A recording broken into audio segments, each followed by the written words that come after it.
Hola a todos, bienvenidos a esta segunda parte del curso. Bienvenidos a Inglés 2. I'm very happy to be working with you again.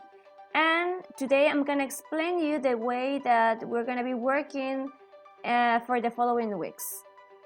So, first of all, I would like to talk to you about the propósito general de esta materia. En este caso, el alumno expresa ideas básicas de carácter personal, así como también ideas relacionadas con su familia, descripción, necesidades, etc. Es capaz de comprender y utilizar expresiones cotidianas de uso frecuente, así como frases sencillas destinadas a satisfacer necesidades de tipo inmediato. Puede relacionarse de forma elemental siempre que su interlocutor hable despacio y con claridad y esté dispuesto a cooperar. Dispone de un repertorio básico de palabras y frases sencillas relativas a sus datos personales y a situaciones concretas. Básicamente, este sería nuestro propósito general de la materia, que como les repito es Inglés 2. Ahora, ¿cuáles son los temas y subtemas que vamos a estar viendo durante este curso? Vamos a iniciar con presente progresivo o presente continuo, que es el mismo, Object Personal Pronouns, el pasado del verbo be, el pasado simple, vamos a ver verbos regulares y irregulares, el pasado del modal can, countable and uncountable nouns, some, any, no, how much, how many, much, many, a lot of, lots of, a few, a little, have to, and finally, going to future. So, estos son algunos de los temas que vamos a estar trabajando durante este curso. Bien. ¿Cómo va a ser la manera de trabajar o cuál va a ser nuestro criterio de evaluación esta vez? Es básicamente de la misma manera como estuvimos trabajando en el último curso. Tendremos un 70% para la tarea, which is homework, and 30% for projects, y 30% para los proyectos que bien pueden ser lecturas o bien escritos que ustedes tengan que hacer o alguna grabación que tengan que subir como lo hicieron en el curso anterior. Bien, pues el día de hoy vamos a comenzar hablando del primer tema, que es el present progressive, or as I said before, the present continuous. And it is important to talk first of all about the different uses of this tense. Vamos a hablar de los diferentes usos de este tiempo. El primero de ellos es, we use it to talk about something happening now. Para algo que está pasando en este momento. Por ejemplo, ¿qué estoy haciendo yo? What am I doing right now? I am talking. Estoy hablando. And we have an example here. Ryan is sleeping at the moment. Esta sería nuestra primera función. The second one would be to talk about a temporary state. Para hablar de estados temporales. I'm staying with some friends in New York these days. Estoy diciendo que pues me estoy quedando con algunos amigos en Nueva York en estos días. No necesariamente estoy diciendo de algo que está ocurriendo en este mismo exacto momento, sino más bien que está pasando en mi presente. And finally, talk about the future, para hablar del futuro. We are having a party this weekend. Como pudieron notar, utilizamos un auxiliar muy importante para este tiempo, que es el verb be. Sí, muy bien.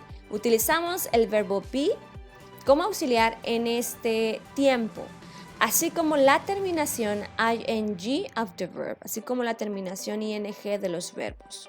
¿De acuerdo? ¿Qué es importante recordar? What is the second note here? Use the following time expressions when you use present progressive. Podemos emplear los siguientes expresiones de tiempo con este tiempo, present progressive or present continuous. Those time expressions are now, today, these days, this weekend, this month, this semester, this year, at the moment, and so on, etc. Estos son algunos de los tiempos que podemos emplear para utilizar en el presente progresivo. ¿Cuál es la estructura entonces? Tenemos tres estructuras como en cualquier tiempo, que es la afirmativa, the affirmative form, the negative form, and the question form.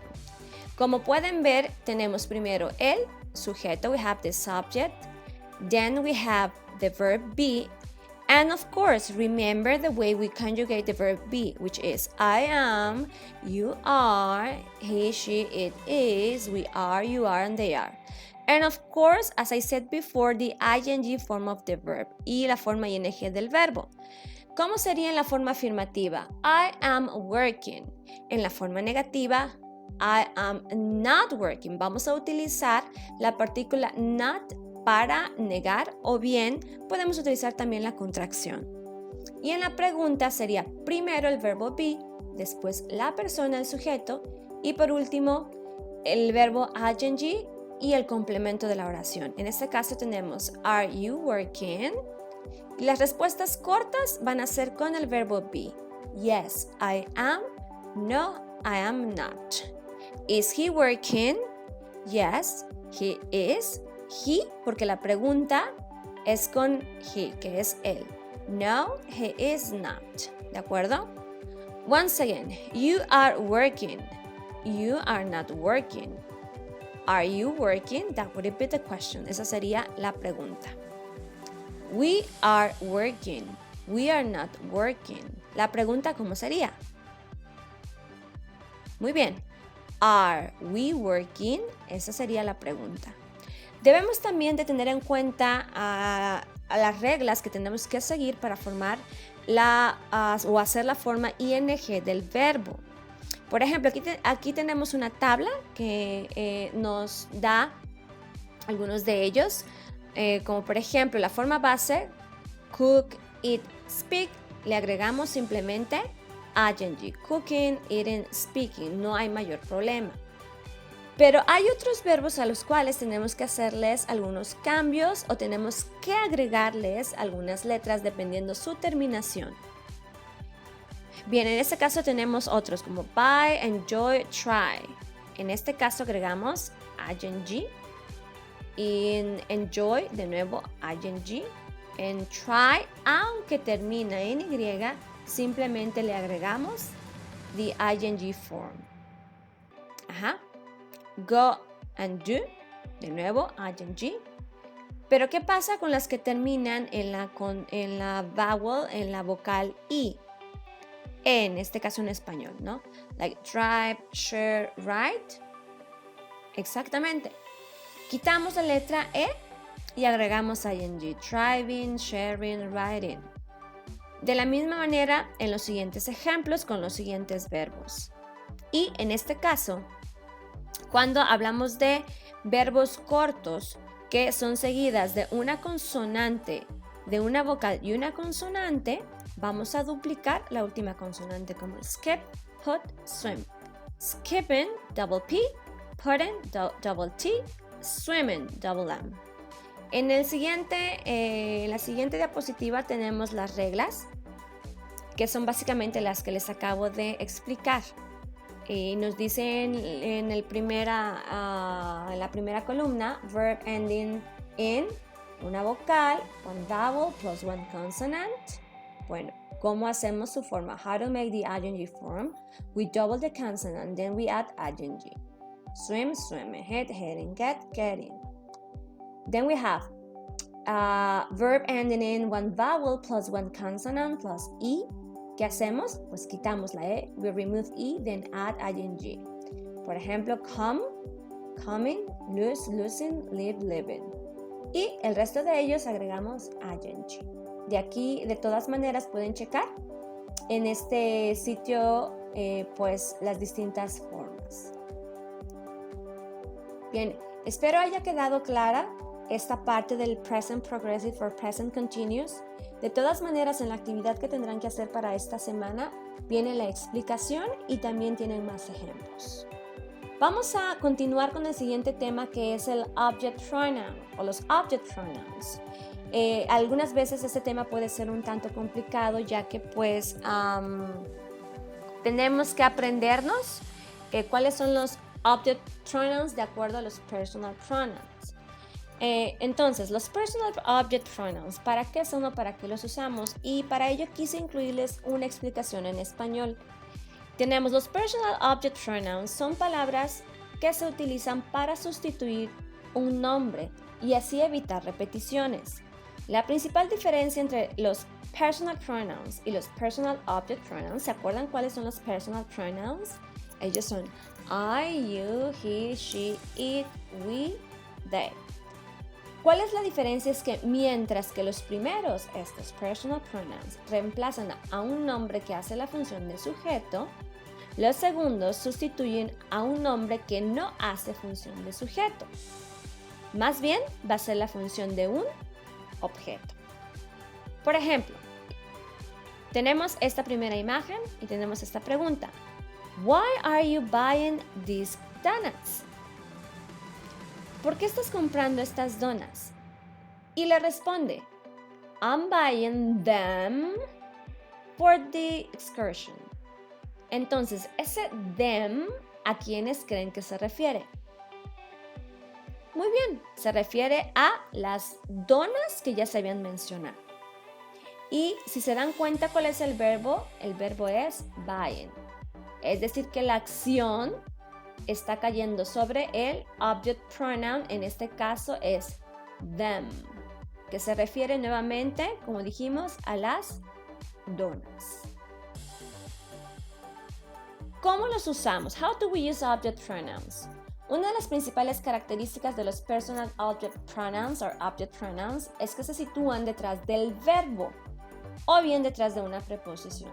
¿Cuáles son las preposiciones? Algunas de ellas, at, for, with, etc., ¿no? Bueno, etcétera.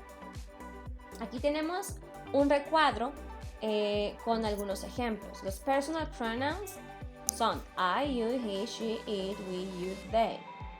¿Cuáles serían entonces the object pronouns? Serían para I, me, you, he, him, she, her, it, we, us, you, they, them. Take a look at the example. He is looking at me. No decimos he is looking at I. No. Next, I need to tell you something. Next, I call him when I need his help. Lo llamo, ¿a quién? A él, cuando necesito su ayuda. Y así sucesivamente. En este sitio pueden encontrar mayor información acerca de este tema y con otros ejemplos. Vamos con este recuadro a finalizar pues, el tema de Object Personal Pronouns. Nuevamente, ¿cuáles son los Object Personal Pronouns? Son me, you, him, her, it, us, them. ¿Cuáles son algunas de sus funciones? Object Personal Pronouns are used when they are a direct object, an indirect object, or the object of a preposition. Entonces, como nota, an object personal pronoun acts as the object of a sentence. It receives the action of the verb. Recibe la acción del verbo. Muy bien, pues espero que esta explicación haya quedado bastante clara para ustedes. I hope you find this information very useful. And remember that you can go and look for more information in other sites. Pueden buscar más información y si tienen alguna pregunta no duden en contactarme por medio de la plataforma o un correo personal. Thank you very much for your attention. Have a very nice day. Bye bye.